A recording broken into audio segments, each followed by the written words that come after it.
Hi everyone, so I'm going to be doing a video today on Biggie Smalls.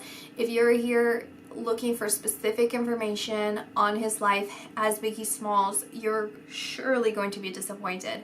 This is going to be me talking about my life, and it's going to be talking about the spiritual aspect of Biggie Smalls and his soul's journey.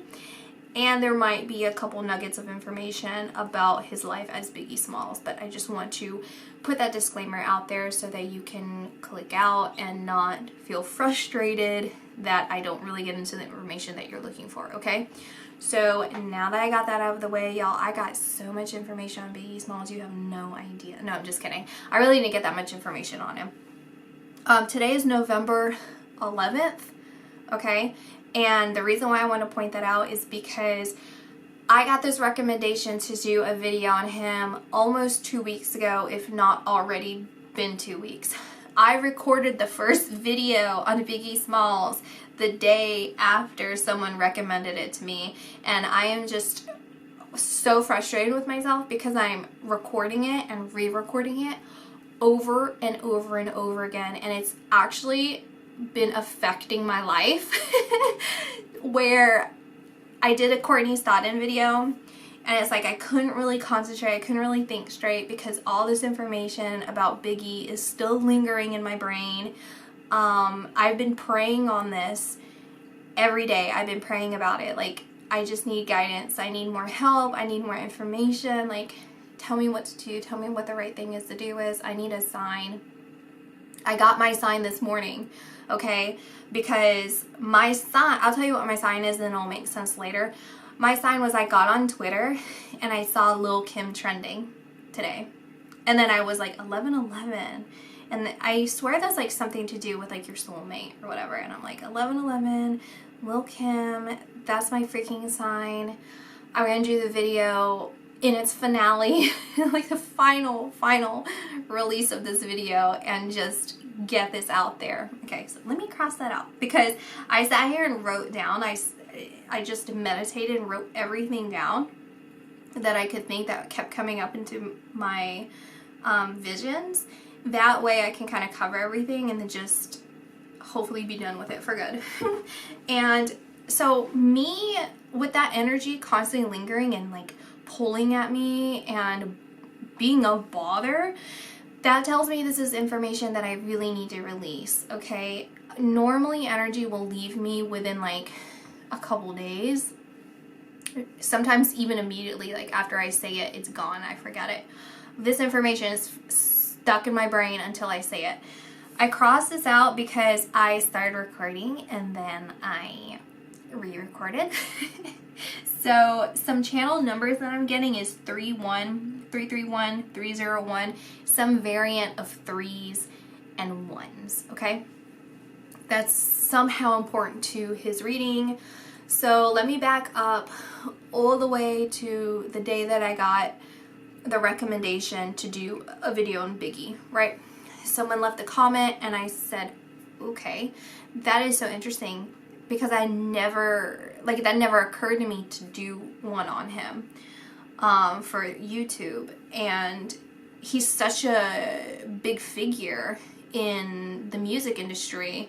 Like, it never crossed my mind. I'm actually not a Biggie Smalls fan. I don't really know, I don't think I know any of his songs.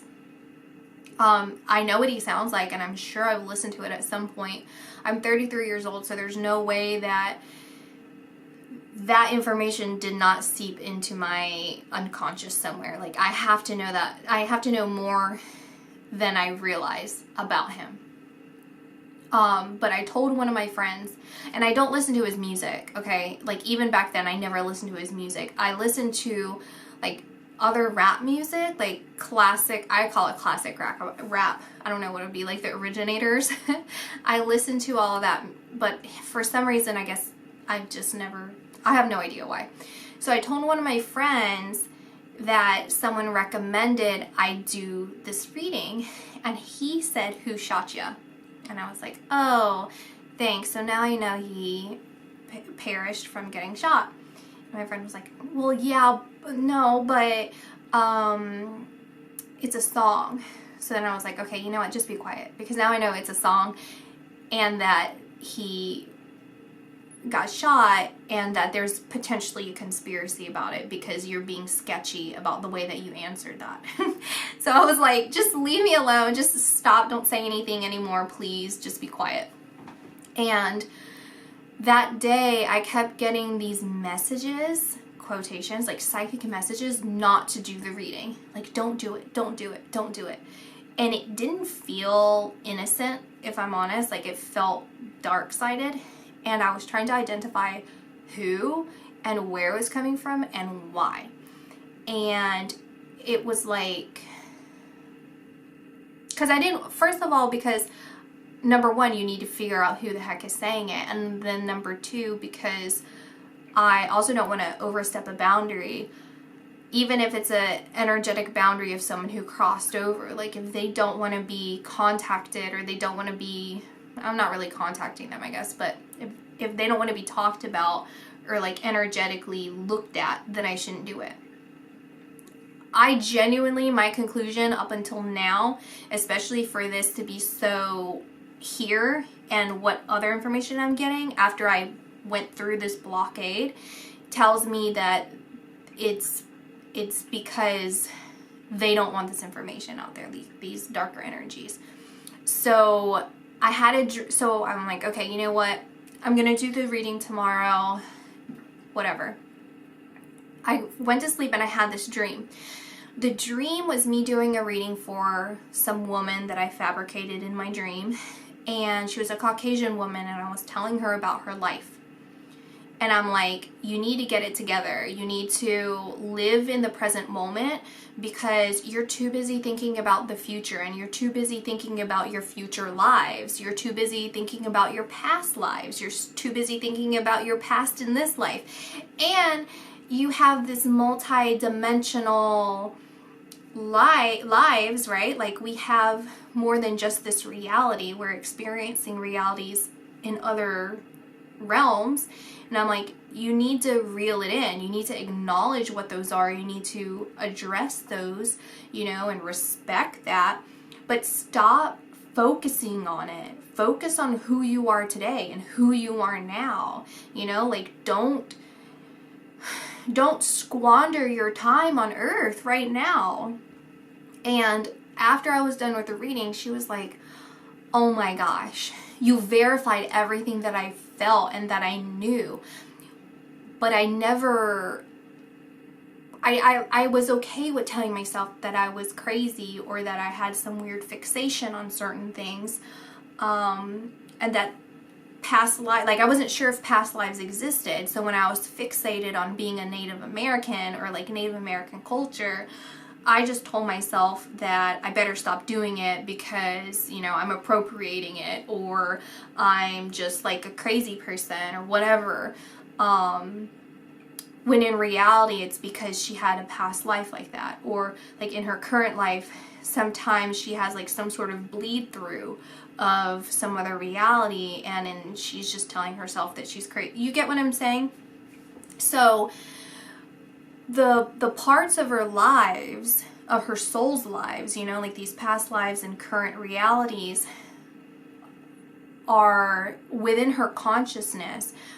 But because she wasn't addressing them, they were festering within her and dictating how she was living her life. Like, she couldn't live her current life because ignoring the bigger aspects about herself meant that it caused a lot of disorder and dysfunction within her life. You know what I mean? Like, the things that you ignore end up overpowering you. So that relates to Biggie Smalls, because I feel like he's already transitioned fully, and this is a wonderful thing. This is a very beautiful thing. This is what we want to see. Another way to explain this is, let's say if I was in a room doing a live reading with people, and there were people there that were associated with Biggie Smalls and they wanted to hear from him, the likelihood of me actually picking up on that would probably be pretty low, because he's already moved on to another life. Now, I don't know in the process of this, is he here on earth? Is he already like found the people that he's going to like inhabit? Like, he sees the likelihood of these people procreating and he's going to be that child in the future. I don't know where the process of that is, but I do feel that he's already moved forward. And he identifies himself more as his spirit and as this newer person than he does as Biggie Smalls. Biggie Smalls was just the experience that tacked on to his soul's growth. Okay? So let me refer to here because I feel like that would be important to do. Okay, so where's the best way that I could start with this? Okay, so who is he in this new body, right? He's a Caucasian man, I believe, or like some sort of, and that's why I'm like, he has to be on Earth. Why is it represented to me as a person then, right? I don't know though. I really don't know the details, and I'm not trying to like dig into it. This is just what's being shown to me, so that's why I'm telling you guys this. You know in The Little Mermaid, the cartoon character, the male cartoon character, that's who I see he looks very similar to. He has like that sharp face, the sharp jaw, the swooping hair, but he's like an attractive guy or boy, whatever you want to call him. And his eyes are light colored. They're either blue, green, hazel, something like that. That's his new life. And his personality is militaristic, is reserved, he's someone you don't want to cross or disrespect because he takes that very seriously. He's someone who, it's almost like he's a punisher in a way, where it's like, you don't disrespect me, you don't disrespect my family, you don't disrespect my friends. Like, it's a trigger point in him. Like, that's a trigger point. And I feel like that also ties back into his life as Biggie, of having, like, it's not short-tempered, but it's like certain things that you do or say which have very much to do with respect is gonna make me snap. So, you know, that's something that he's gonna work on and try and heal in this next life.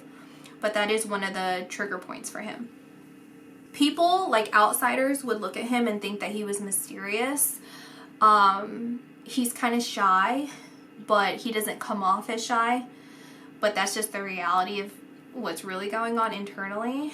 He's a very sensitive guy. He's a very passionate guy. And I would say, again, he's very similar to Biggie Smalls, just an improved version, a more healed version. And so, getting that out of the way, let's talk about Biggie Smalls. What I see for Biggie. I put down classical music and I put a question mark because I was like, I don't know if he really liked classical music in his life as Biggie. It feels like he did. It feels like he was really into like string instruments or orchestra or just like piano, organs, stuff like that. Like that is something that would really enlighten him. He felt really emotional if he would listen to that stuff. Like he could even potentially have like gotten teary-eyed over that kind of music. There's a deep connection to that. Okay, and I feel like he doesn't necessarily have regrets. Okay, so now who I'm talking to, he's one and the same. This new person and Biggie Smalls is one and the same. So I'm connecting to his higher consciousness, his higher self, which is just, now we have like the threads of all his different realities, and that's where I'm like kind of following. But I'm connecting to the higher self. So there are some regrets in the sense that, let me turn the light on really quick. Okay, so it's like,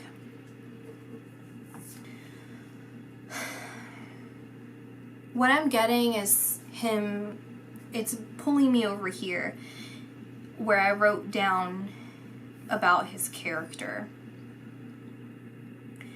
And I can't see it on here, I can't find it, but it's like, right here, is like, it was my responsibility to lead my life in the way that I wanted to lead it. It was my responsibility to create the things that I created. There is no one else that was responsible for me dictating who I was as a person or my character. And I feel that same way about others.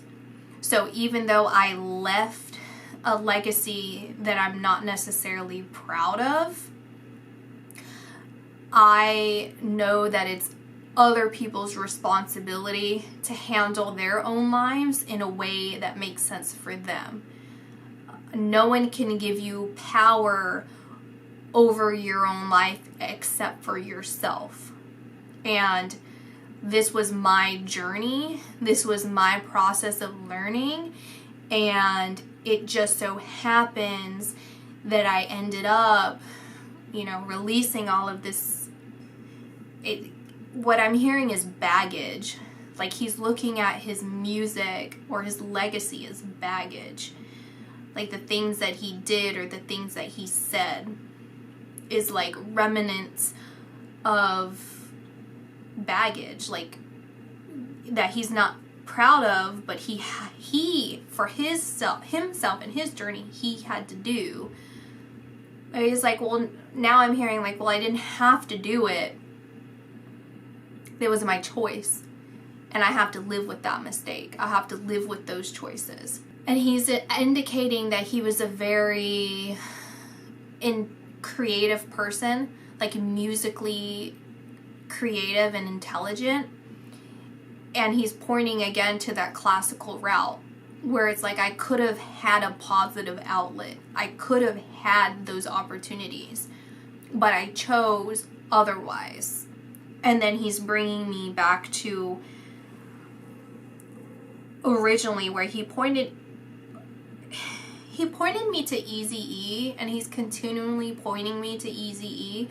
Not necessarily Eazy-E himself, but just that direction of people who have crossed over, especially the ones that are in the music industry. I put Eazy-E in the same line as Bob Marley and Nipsey Hussle. And there's like a drummer. I don't know who the drummer is. It's a Caucasian man who's a drummer. And then also someone from another country. I'm from the US, so it would be somewhere else from another country. And then just like all these other people, like if I follow it, I could just see more and more it branches off to people that I don't recognize. And what I wrote down was, and I had like a secret reading that I did. And the reason it was a secret reading is because it was on a celebrity. I was going to post it, and it ended up being really dark-sided, and I don't want that energy out there. And all of that, he's saying, like, don't go to me for this information. Like, I'm a totally different person. I'm going down a totally different path. Yes, I was heavily involved in this, but I'm not someone who's advocating for change within the industry. I'm not someone who's, wanting to stay dark-sided. I'm healing. I'm moving on. I'm moving forward. And I don't want that association anymore. I'm not going to run from my past. I will acknowledge my past, but I'm a new person now. It's also that emphasis again. So when I say that, it's like in agreement, but then also the emphasis on being one, the oneness. Because another regret that he feels about his music is that he feels like he attributed to segregation or like the separation of people. So it's not just an American thing. He feels like globally, or he's correcting me in saying it's not a feeling, it's the reality that I am globally known and that my music enhances or highlights or creates separation when there is no separation. And that's the work of the devil. And he's reminding me to talk about how this female that he was very, very close to, he was close to a female, that he would have confided in her, and this might be in his music as well, but he would have confided especially in her about how he feels like there's like demons on him, or that the devil's attacking him, or that he feels weighed down by like dark energy. And it's because he was actually feeling that reality that is true, because there was a past life that he had, okay? In this past life, I see it as a boy, like maybe 15 years old at the oldest, and I'm not sure where he lives. It's like Switzerland or Ireland, somewhere like that, where he's fair-skinned, and he has, I don't know if he has freckles. He seems like he has light-colored hair, but I don't know if the freckles are symbolic to kind of lead me into the direction of where he's from, like Ireland or something like that. But then I see rolling hills, like this, like slow rolling hills, and it's grassy. So the hills are like tall blades of grass, like almost like, it's not wheat, but it's almost like wild grass, you know? And among these fields, I see a cave. And once again, I don't know if this is symbolic. I almost want to say that it's not. I almost want to say this is really what happened, but the details are possibly symbolic. And there was this cave that this boy went to. I don't know how he found out about this cave. I don't know who told him about it, what's going on here. He goes in this cave and he feels devoid. Devoid of what? I don't know. The word that I'm hearing very clearly is devoid. Devoid of money, devoid of love, devoid of feelings, whatever it is. He's in this cave because he wants to swear himself off to the devil in order for material gain or whatever kind of gain. It's like, I'm devoid of something, I will do whatever I need to do. I will eliminate whatever I need to eliminate, including myself, and just take me so that I can have all the things that I desire. And that's exactly what happened. That's what led him through multiple lifetimes that eventually brought him into Biggie Smalls. And he's highlighting the fact that every lifetime he had the choice. He had the options. You always have options. And the truth is always somewhere in the middle. The reality is always somewhere in the middle. You know, the answers are somewhere in the middle. It's neither black nor white. It's somewhere in the middle. And each time I was being grabbed, my soul was being grabbed, and I took that choice. I kept choosing to allow them to take me, to allow them to sneak into my life, because even in this next life that he's going into or is currently in, they're not going to let him go easily. Okay? These soul trackers, that's what I call them, because they're tracking your soul. These soul trackers are tracking him. They know where he's at, and they're gonna try and reawaken those darker parts of him in order for him to choose to continue the downward spiral, because they're feeding off of his soul, right? That's what they're actually doing. They're sacrificing these people and their livelihoods for material gain so that they reincarnate over and over in order for them to, their soul wants to transcend. So that's why we reincarnate. Well, I'm generalizing for that, right? I'm talking specifically for him, okay? So let's just say like that for him. So his soul wants to transcend. So he's reincarnating into lower dimensional realities in order to heal certain parts of his life so that he can get high enough frequency in order to be free, set his soul free. And yet lifetime after lifetime he's been choosing to fall into the traps of his trauma rather than heal his trauma, right? And fall into the temptations of things that are going on in his life. That's what he's been doing, whether this is consciously or not. He was miserable, I feel, a lot of ways as Biggie Smalls, okay? There are a lot about him in the depths of him that felt that feeling of devoid, that felt that feeling of abandonment, that felt that feeling of betrayal and pain and stress and trauma and drama. On the upside of things, he was a sensitive guy. He was a passionate guy. He was very loving. He was loyal. He was emotional, okay? The people that he was loyal to are his family and his friends. His friends are his family. And I put down here, I put that he was a bad liar. He was a really bad liar. And I see that as being a bad liar to this female that I was referring to. Because to her, she could see the answers in him, you know? Like, sometimes you just know someone so well that they could never, like, they could say whatever they want to say and you know exactly what the truth is. It's like, he's just not a very good liar when it comes to her. And that's what I see. I see that he takes things to heart, and he's just so compassionate, like, towards the people that he loves. That scared the heck out of me. Sorry, that's my neighbor's car. So I got the name Kim. All right, that's the what I got.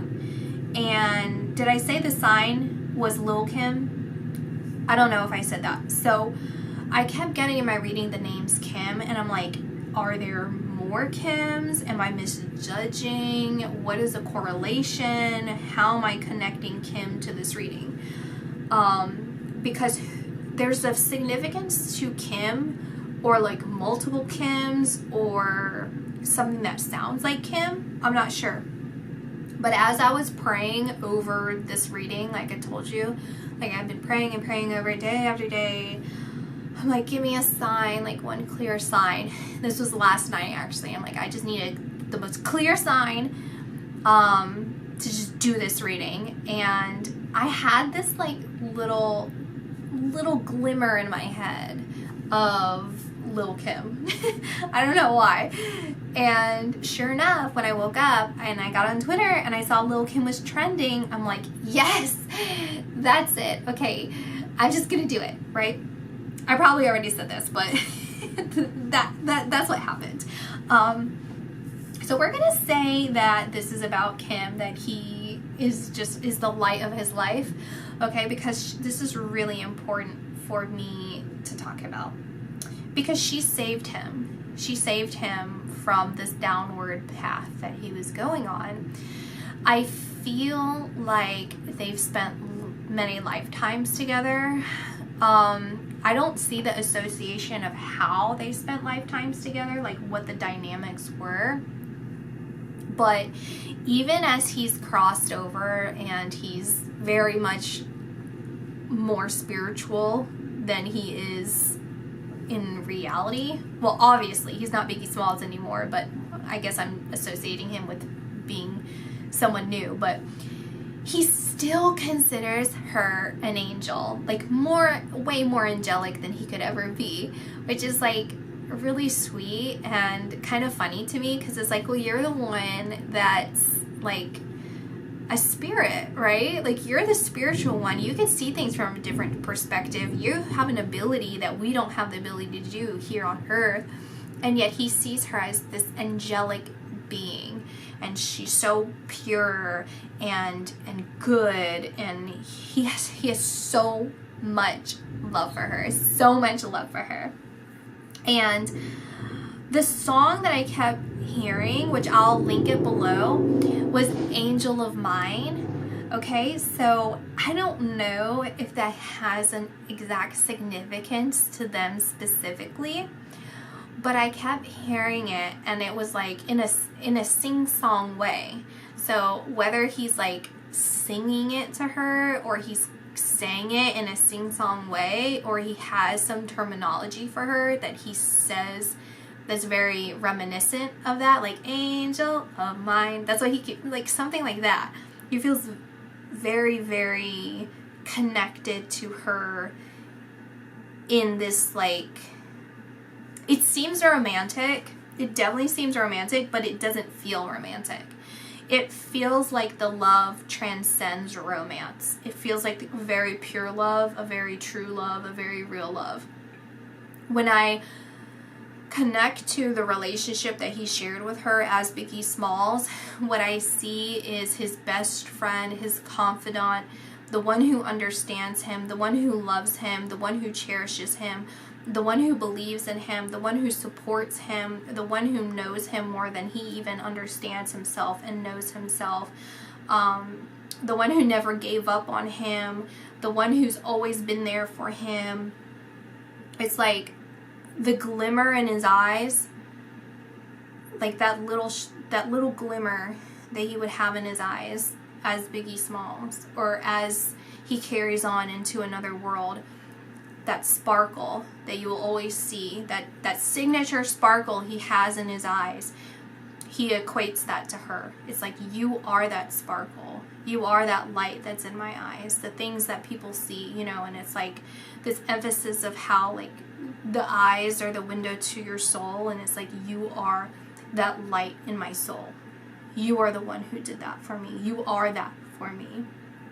And the love that we share, and the love that you gave me, and the love that you have for me, and you know, I give it to you tenfold.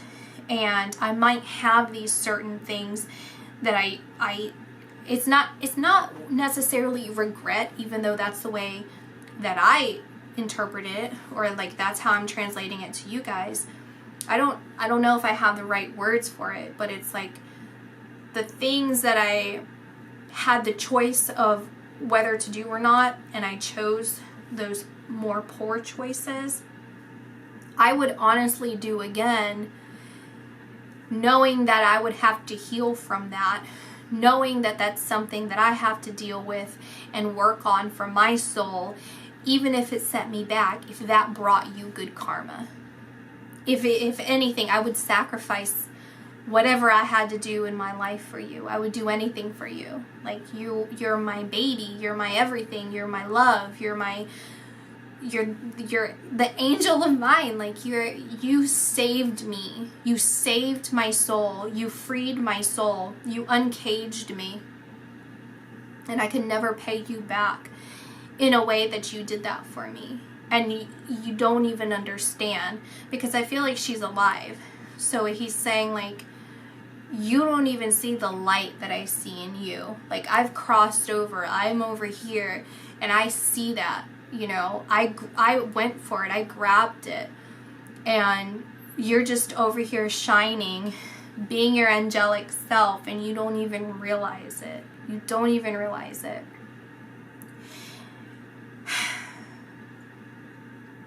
It's really beautiful. And he even sees, I put better than me. He sees her as better than him. You know, like, it's like, she's just better. She's just better. She's kinder. She's sweeter. She's feisty, you know, like, she's everything. Like, she's just everything to me.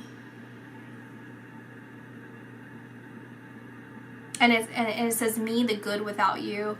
I put that because there was a message that I heard from him where it's like,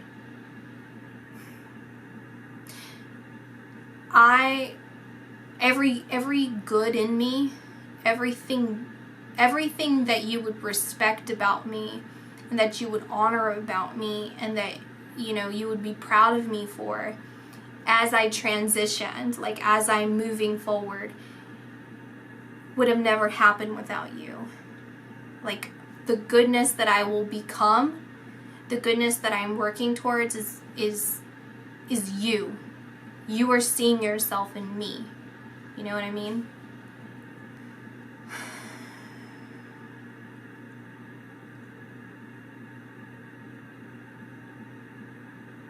There's some people here. Well, let's talk about the pathway of light.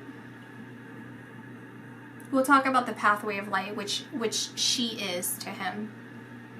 So when I talk about the soul trackers, what they're doing is when these people transition over, they try and intervene and identify what soul or what body you're going to incarnate into. Like, they're trying to literally track your soul, and then, I mean, the best way to put it is to haunt you. Like, they're haunting you and trying to traumatize you or bring these things out in you in order for you to continue that cycle. And so, yeah, they're not going to let him go easily. They're going to come back again in his future life. But as he crossed over as Biggie Smalls, it would have been desolate. That's the thing, is like, even though the guardian angels and like these people who crossed over that are ordained to help the transition happen easier, I don't know. I don't know the process of why people are like, either they're not thrown away or pulled away from their guardian angels, but it almost seems like they're blocked from them. Like, they don't even acknowledge them. They don't even look their way, because they're purposefully trying to lower their frequency. Before the angels have a chance to kind of get there, I don't know, it's very strange. It's very interesting, and I'm just going to leave it at that. But because of her entering into his life in the way that she did, there was like this beam, this like very, very thin, like tiniest beam, like almost like the tip of this pen, so tiny. And it caught his eye. That's a glimmer in his eye, is this little glimmer right here. That is her, and of the love that she gave, that is so high frequency and so pure and so unconditional and godly, that he was able to see it and follow it. He followed it. He took that. He paid attention to it. So as he connected to this beam, all those lower entities weren't able to distract him. And so he followed it into this path of healing. And now he has to, in the future lives, he has the free will, right? Like, this is what I put, is like, what he was saying to me is like, I cursed myself and I won't get away easily. I'm going to have to keep trying until I choose to break out, to the point that I'm so energetically misaligned with these lower frequencies that they couldn't even attempt to connect to me. So I had to keep breaking away from them and choosing a different path. And I will, that's what I intend to do. But I do have free will in all of these options. I have free will to make that choice. Okay, so then I said all of this here. Something about being like, no war lasts forever. No war lasts forever was something that I kept hearing. And I'm not 100% unsure what that means. I think that has a multitude of meanings in this reading. One of them tied to what I was talking about, where, you know, these darker energies, they don't last forever. That push and pull dynamic, that separation, that illusion of separation only lasts for so long. And eventually that realization of oneness, that realization of love, that realization of God and what we're here to do enlightens us, and we have that ability to choose a different path, right? You always have options. So that's the other thing about it too, that he was saying that I thought was so funny, where it was like, the image that I was getting was a falconer, and they're holding a falcon, and then this dove, like a white dove of peace and angelic love, comes in and scares the falcon, and the falcon freaks out and is like flapping around, and then the falconer is like, they're all just like confused and mixed up. And what he was saying with that symbol was that you never expect good faith and favor coming to you. Like, they're sneakier than the devil. Like, angelic beings are sneakier than the devil. And he was saying how this girl that I was talking about is so much sneakier because he never expected that in his life. He never expected that kind of love or impact ever. And she just came in and completely twisted his life upside down in the most fantastical way. So that's really cool. And I'll just read this out, and then we're gonna get into some other weird. Actually, I'm gonna save that. Okay, we're gonna talk about the weirder stuff. So there are some people that he has like bad feelings towards that I feel aren't healed, obviously. So this is something he's gonna be some sort of healing point in his future life. It says, I wouldn't forgive you if I didn't want to heal or break the spell. So there's something that happened between people that he feels he would never forgive them for. It feels like a male energy. I don't know how many males. It doesn't feel like that many, but I'm not sure.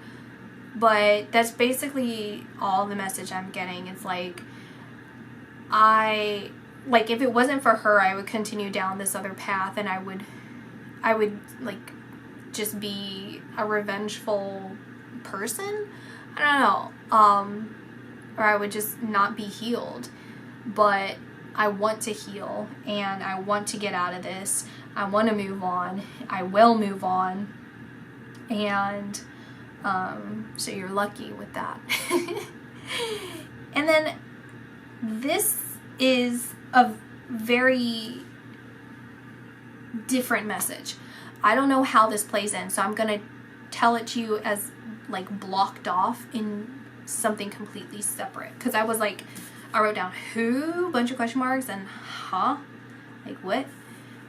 I saw a blood sacrifice or an abortion or an empty birth. Like it was an empty birth. And then I have absent mother, like emotionally absent mother who's loyal to money. And it says, not me, my music. That's what I was getting. So it's like, my music is not who I am. My music is like the work of the devil, like something like that. Like it's like I'm creating an atmosphere of like emotionally absent people, or it's like a sacrificial thing of what I did. Something, I don't know, that threw me off. And I didn't look into it anymore, and I didn't try and make sense of it. So I'm just gonna say it just like that and leave it, and you guys can figure that out. Maybe you know what that's referring to. So the last thing that I will say, the words from him where it's like, I'm rewriting my future. I put future in quotations because the future is neither here nor there. It doesn't really exist. It's all kind of happening simultaneously. It's just in the way that our minds and conditioning process things as human beings. Basically saying like, I'm breaking the chains. I'm clearing my chakra. I'm addressing myself. I'm not going to run because I don't want to run. And, you know, was I scared before? Maybe I was scared, but that's for me to figure out. That's for me to know. That's for me to heal from. And, you know, it is what it is. I did the things that I did as Biggie Smalls. I could have chose a different route. I could have chose different things, but you know, just as I had the choice, all these other people have choices too. So I'm not held responsible for their choices. Everyone has their own options. And I don't want any more ties with the music industry. I don't want any more ties with these dark-sidedness. And that's another reason why me, the reader, I was being pointed towards these other artists. And it's like, well, if you want to know more about the industry, if you want to expose any of that kind of stuff, then that's for you to reference them, because I'm done with it. I'm done with it completely. I'm not a part of it. I don't want to be a part of it. I don't want my family to be associated with it. I want them to know that I'm healing, and that I'm I'm moving on, and that's something that you would want for me, like my soul, you would want that for me. And I will always like have love for you guys. I will always have you know, we are now joined in spirit because of my attachments to you and my connections to you. But I want to heal. So that's my reading. I hope this brought some clarity for you guys, and I'll see you guys in the next video.